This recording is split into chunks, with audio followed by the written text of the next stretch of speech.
Do you want to introduce or do you want Richard to introduce or how do you want to play it? Richard? Richard?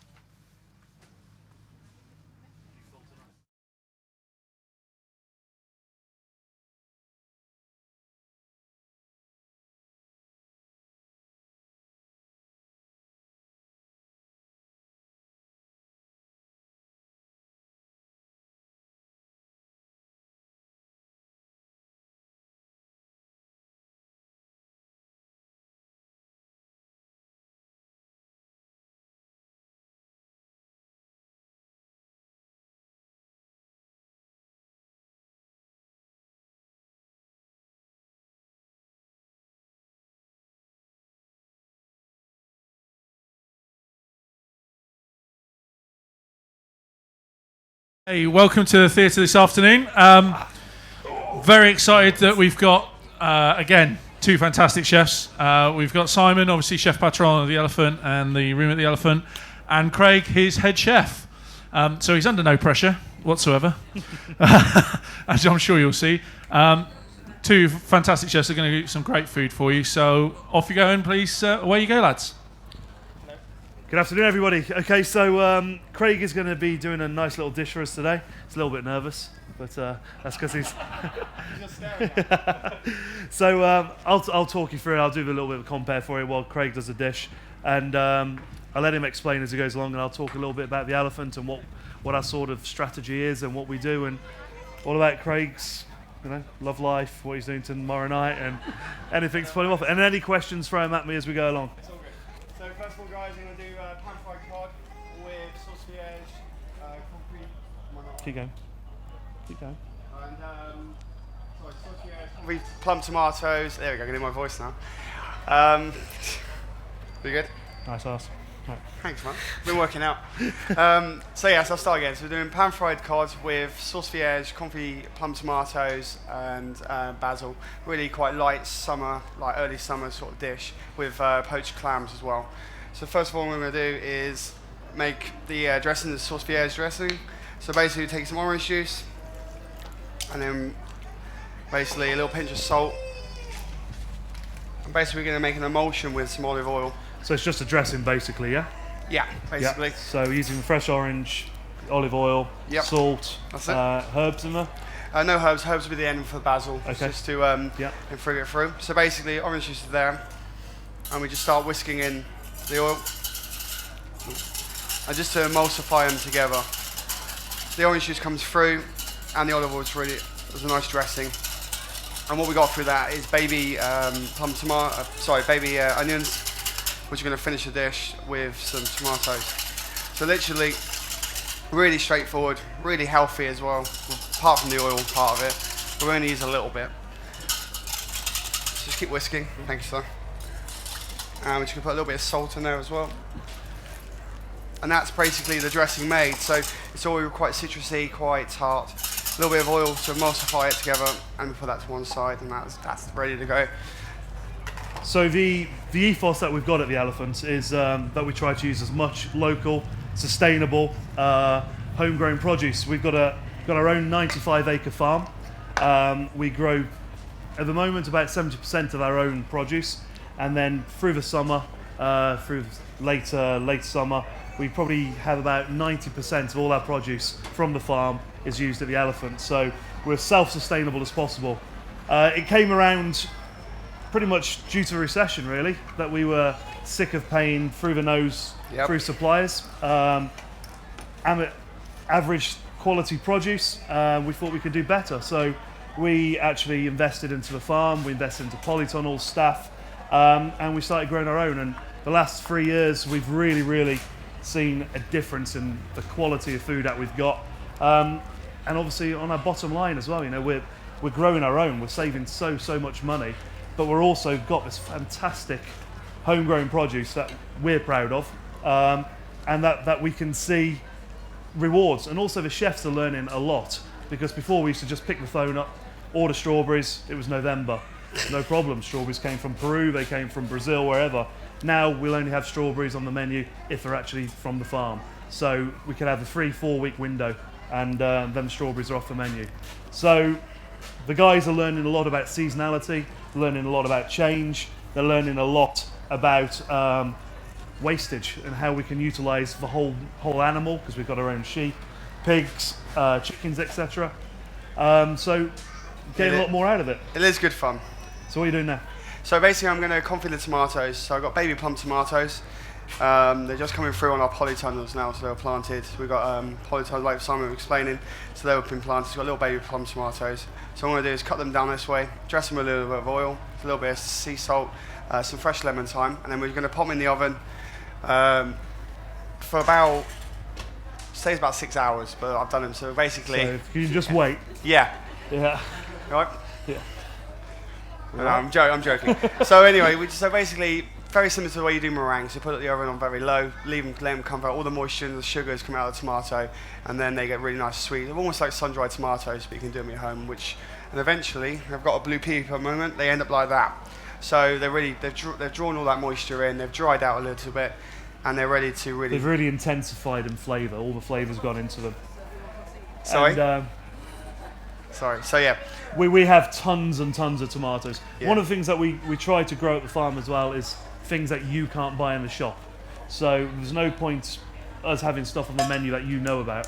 We want to grow something a little bit different, so we grow all different sorts of beetroots, different sorts of carrots, loads and loads of different sorts of tomatoes, and it makes it a lot more interesting. You know, it's something for you to talk about because we want to be a little bit different. Supermarkets now, they can produce everything that restaurants can do, so we're always competing against supermarkets and TV shows onto trying to do something different and make sure that when you're eating out, that you eat a meal that you can't do at home, really. So it's keeping us in a job. Yeah, exactly. And also it's more exciting for the chef as well, and for you guys to experience it. So basically, what we've got is clams, which come from one of our local suppliers down just around the bay, and a little bit of white wine. So we're going to literally just get a pan hot, really hot, and quickly just poach them off when we come close to the time. We're using Dayboat cod, which is, well, not sorry, Dayboat, but we're using pollock at the moment, sorry. What I've done is just taken the skin off, and we just put it out. So that's ready to fillet. It's all been filleted off, all cleaned, all the mess away. And what we do with that is I'm going to pan fry that, not too much colour, just a little bit. Turn it over, just cook it nice and gently. Whilst that's cooking, I'm going to poach the clams, and then bring all the dishes and components together for that. And then we'll a little bit of baby spinach down as well, with a little bit of butter. And so it's really light, quite a light dish. No, not too much fats and so forth. Olive oil is good for you, and so on. It's a little bit. The food that we cook at the restaurant is healthy, and to a certain extent, if you ate it every day, you would be. I eat out. Yeah. I'm not allowed to eat out. So that's it. So if you eat that every day, you would be quite unhealthy. But once now and again, it's okay. So it doesn't really matter. So I'm going to start cooking the fish. All our suppliers that we use are pretty much local. One of the things that we've always said is just because it's local doesn't mean it's good. You see this on the menus, we only use local produce. There's just as many bad local suppliers as are national ones. So it's the idea is you really choose the best. You test the food, you see where it's from, you see their ethics, their sustainability, what they're about, and get to know my suppliers. We're not just no one's gonna buy it just because it's cheap. Some restaurants might do that, some chain restaurants do it. We only buy the best or grow the best. And we've learnt from that as well. The first year that we had the farm, we probably produced just under 300-400 kilos worth of produce, and most of it wasn't even worth using because it was first year. The potatoes were awful, the pumpkins were terrible. Yep. Yeah, it was pretty depressing, to be honest with you. But we learnt from that. We made a lot of chutneys, and still got a sore wrist. Yeah, we've got a machine now to make it. Yeah, I know. But you must really know. Just because it's cheap, don't look into buying the best. Always look for that more than anything. It's most important. And understand your suppliers also as what their ethos behind it. If they want to charge you a little tiny bit more, and you get a lot better price, it's going to last longer in your cupboards and also stay fresher at home as well. And we do talk to our suppliers a lot. Oh yeah, too much. Not always polite. We're always going to moan to them, chefs, about prices and so forth. So basically, what I've got here I'm going to start cooking the fish, and I'm going to pan on here for the clams. So I've just seasoned the fish. Like I said earlier on, I've taken the fillet off, I've taken the skin off, just seasoned a little bit of salt. Just put a tiny bit of oil in the pan. We also brine the fish. So what we do with the fish, because things like pollock, coley, haddock, cod, quite flaky fish, and also quite a lot of water comes out of them when you cook them. So they're a bit of a pain to cook. What we do is we put them into a brine. And basically a brine is a salt water solution. It could be dry or it could be wet. So we do it in a wet solution. So 10% sea salt and 90% water. So we just make it just a very salty water, almost like seawater. Yep. And then we drop the fish into it. Piece about that size, probably about 8 minutes. And all it does, it draws out the moisture, firms up the fish, and just gives us a lot stronger in flavour as well. It also means we can cook our fish a little bit less because it's almost cured in a way, almost like smoked salmon. So it has that nice mother of pearl hue through it as such, doesn't exactly. it? And it just keeps it. And also we don't need to season it as much, our garnishes, because the fish has taken on that saltiness again. But it's a way of storing things over winter as well, you know, brining stuff. So it works really well. Especially like Simon said, like Chef said, or Simon, it's basically that sort of consistency of that product. Sometimes it does come in a bit pappy, it does firm it up, and you actually got the fish is quite pappy, you actually firm and meatier fish, so it's using the better qualities, not as the high-end fish.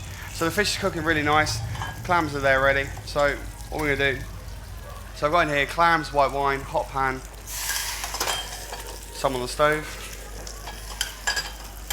Oh, good. I think you're making me more nervous than last year. More nervous than last year? I was alright last year, you weren't here, it's fine. I'm only joking. It's a good support. He's not. No, kind of. He's good support. I wouldn't be here. I wouldn't work for you so long if I didn't like you. So it's good. So at the moment, the clams are cooking, if I can see. So they're going to open up in about a minute. So really quickly, and then we're going to turn the fish over. So I don't know if there's anybody who's eaten at the Elephant. We're based literally just over on the corner opposite Living Coasts. We got 2 restaurants in the same building. We got a brasserie on the ground floor, 65 covers. That's like a full a la carte menu, so we do 8 choice, 8 starters, 8 mains, 8 desserts, loads of little specials. So like today we've got lobsters have just come in off a day boat, got some fantastic Dover soles.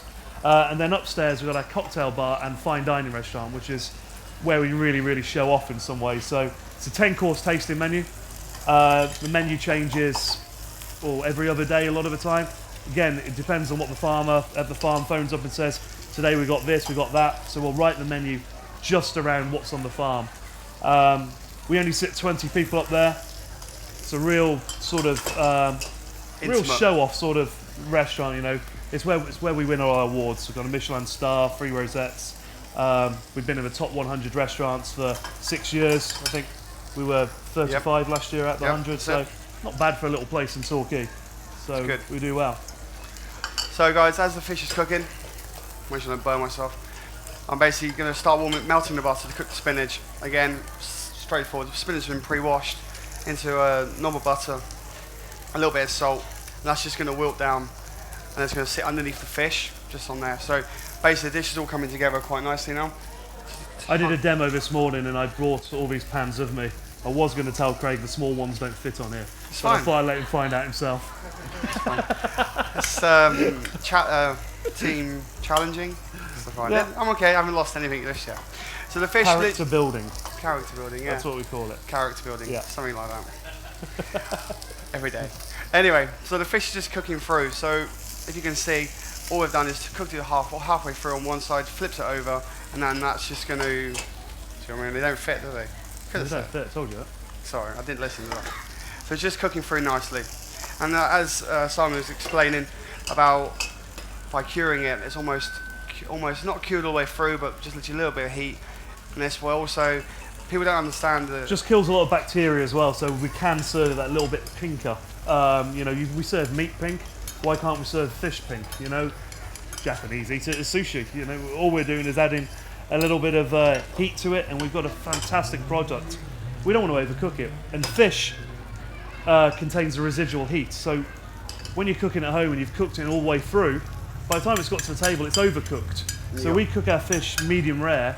By the time it gets to the table, it's medium well. So, you know, that heat is continually going through it.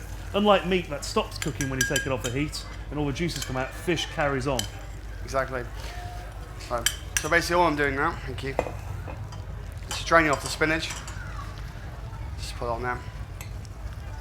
Just put it out of the way. Melt a hole in the floor. It's fine. Just bring it Sorry. over here. You see See that? see under there now. It's fine. So what we're going to do is just about to finish the dish. Just make sure I turn all these gases off and don't set a fire. There we go.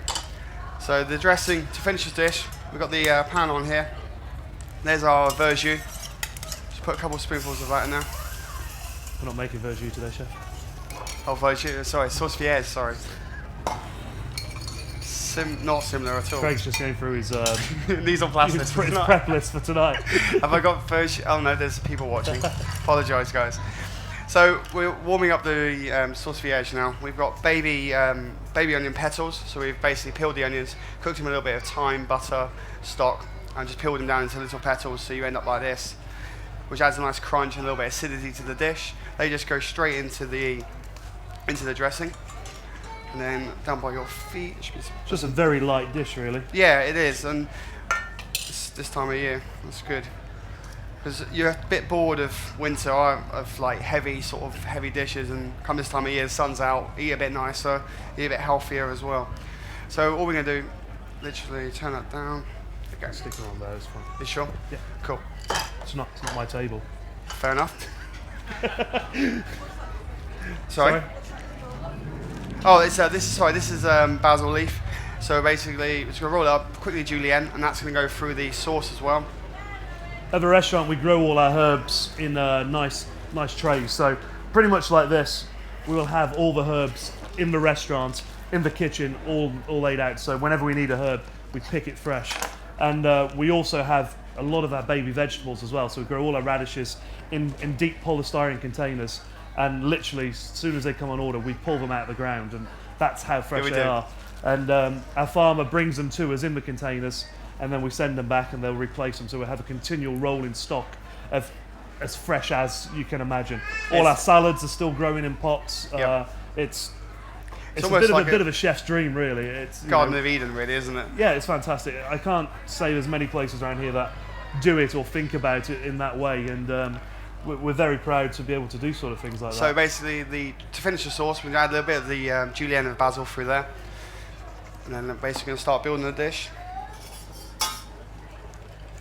So that just, sorry, chef. So the sauce vierge, onions and basil there. I'm just going to put the clams have all opened up now, nicely in. And then the fish, obviously, we just loaded talking about the fish, just there, it's relaxing, just chilling out. Chilling out. Just chilling. It's the best way to Bank holiday, isn't it? Exactly, why not? Suppose has got a beer in his hand. Tomorrow. So the fish goes on there, guys. A few of the tomatoes which we dried out. These ones are black in here at the moment. They're right. No, I turned it down before I started. It was on 200. I knew you'd. Charcoal grilled tomatoes. I knew you'd try and tell me the fire. I know you too well. I do love him. Just to let you know. We do lots of little dishes like this. We use things like cod cheeks as well, because we'll get the fish in whole. So we'll use as much as we can from the fish. Again, with all our sheep that we get, at the moment we got the last of the mutton, so that's coming through. So we got mutton pie on, we'll do like little mutton balls. Loads and loads of different little things. Residual waste, we don't have any. That's the biggest thing about the farm. You know, we use the roots, we use the flowers, we use the stalks, we make jams, chutneys, soups, purees, absolutely everything. Nothing at all goes to waste. And because we've got all this produce, we've just learnt so much more about the ingredients and how we can utilise them. And also, not just make money from it, but also show something different that other people are not doing. So, and that's it, guys. That's the dish finished. Really nice sort of this time of the year. so what we got? So we've got pan-fried pollock with baby plum tomatoes, clams, sauce vierge, I said it right this time, and butter spinach. Simple. And that's it. Lovely. Yep.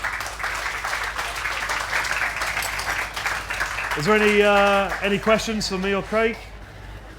Please, anything is fine. We're within reason. Yeah. How many things have you dropped this week, Craig? Once. How many have I broken? I only broke one plate this week. Sorry. We don't feed any of the leftovers back to the pigs. What happened with... We did try to do it, but the pigs became posh. And they refused to eat the rest of the waste. Basically that's what happened. And they didn't put any weight on. So we were feeding all organic, no meat obviously, all the roots and the tops and everything. But you're meant to cook everything for pigs. So we were having big stock pots on making gruel and whatever. It was taking a lot of our own time. It stunk the kitchen out. And also we had to get it back over to Brixham. But the pigs really became snobby and they wouldn't eat any of their other produce, all the oats that we give them and stuff like that. They were literally just waiting for our produce and they weren't putting any meat on. So we've gone back onto the oats and all the binders and to get them built up. And they're all free range, so they scavenge all day long. So they were a bit posh. We've got our own turkeys up there. We have 100 Kelly Bronze turkeys up there. We've got bantams, bantam chickens. We've got, what else? We've got chickens, 400 sheep, pigs. No, we haven't got any geese because they're nasty buggers. We've got 2 alpacas. The alpacas are there to keep the foxes away from all for the bantams and the turkeys, etc. But in the winter, we take our turkeys on in August. We take on about 24 in August, and then we'll take on the next 75. So in September, so the 24 in August are there for Thanksgiving and early Christmas parties, and then after that it goes into the other ones, and we bonk off 10, 15 a week and bring them down. We leave them to mature for 2 weeks. Fantastic turkeys. And what we're doing this year is we're going to actually do our own hampers. So we'll make all hampers up from our own produce, and people get to choose their own turkey.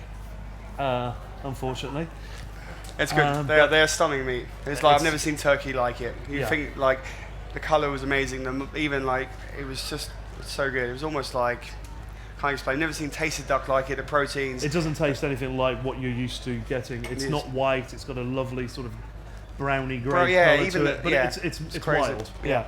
And then obviously we've got loads and loads of sheep, lambs. Lambs will be starting in June for us to start using.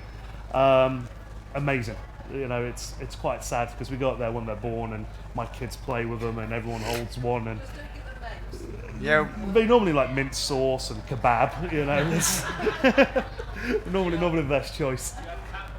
We don't have any cow, but the adjoining farm has got cattle. So if we need any, the problem is with cow. If we get beef in, we've got a carcass, and it's a big old carcass, and the whole menu will be taken over by beef. So it's quite hard to limit what's going on. So when we have sheep on, we can use residual cuts in the brasserie. We can make pies. We can make faggots. We can make little burgers or whatever, braises, and then in the fine dining we'll use the ribs for cutlets, the breast, the neck, things like that. So we can split it between the two. But if we get in a cow, we've got so much to use, and everybody only wants steak anyway. It's a bit of a pain for us, but that's what people want, so that's what we give. And for a fillet steak, we can serve maybe 20 portions out of the cow, and then we're left with about another 200 kilos of meat that we can't do anything with. I don't want to see that first thing in the morning when I come in the morning. Last thing you want to see. Like half a dead cow sat there. Yeah. It's bad enough when the lambs come in. Yeah, we get 3 or 4 mutton at a time and 2 or 3 pigs. Yeah, you can carry it up there. Craig, can I ask a question? So, for the younger people in the audience, yes.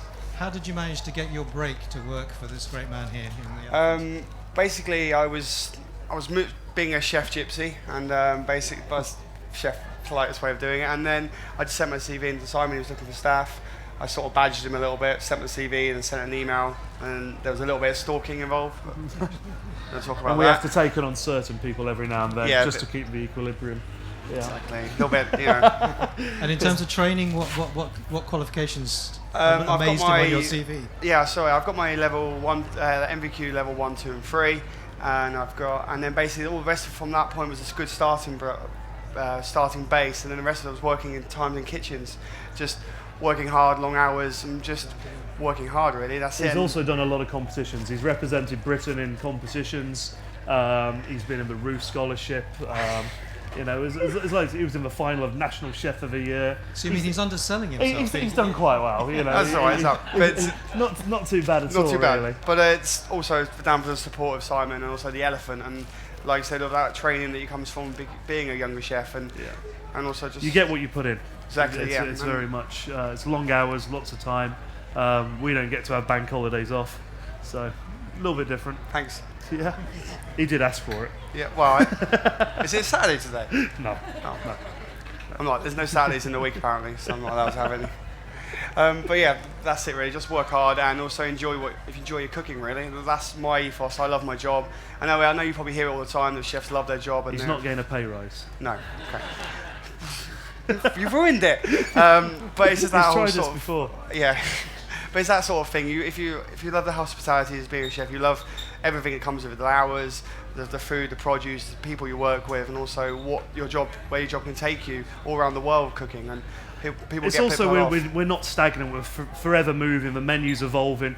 We do a lot of outside things. We do a lot of interesting, fun things. You know, we cook. We've cooked at the Royal Albert Hall for royalty. We did 3,500 people that was menu. fun. You know, we got a little restaurant in Torquay, 5 of us. We had to do 3,500 covers at the Albert Hall for Prince William and Kate and the whole Olympic team. You know, we've cooked for royalty. I've taken the guys to Germany, Sweden, New Zealand, Norway. One of the young lads in the kitchen's the captain of a junior national team now. George came with me to Germany. It's, you know, the guys get to do a lot, so we're not stagnant. We're not just seeing the kitchen. As much fun as we can, we'll get them involved, and you know, we'll send them up to the farm for a day and they'll enjoy themselves. There's a nice swimming pool up there as well. There is a nice swimming pool. Yeah, so It gets you back for the gorse flowers, doesn't it? That's it, There's yeah. a swimming pool. It's fine. and we work with really good suppliers. We've got our own forager who goes out and teaches us quite a lot about the foraging, about how to find all these different foods and the mushrooms. And all our suppliers are really good. We know we've got a fantastic scallop supplier, Kate, who does day boat scallops, and she gets us really involved. We know so much more about the ingredients and how they work and how they come to us. Because, like I said, chefs are used to just picking the phone up, ordering it, and it gets delivered the next day. And you know, one of the stories I've always said is when I used to live in the Cotswolds, I used to work in a fantastic hotel there, and my fish used to be with me at 7 o'clock in the morning. By 9 o'clock, all my fish prep was done. Brilliant.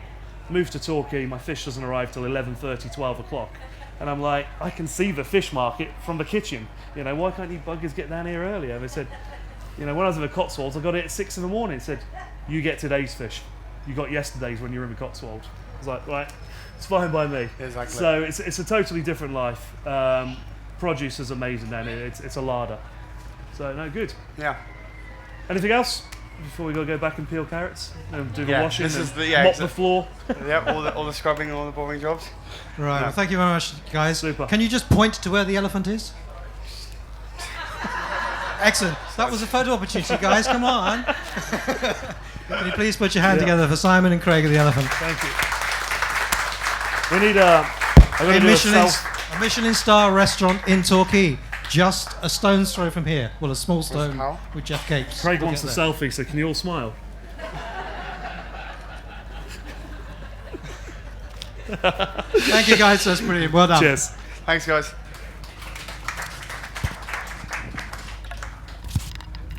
Right, we're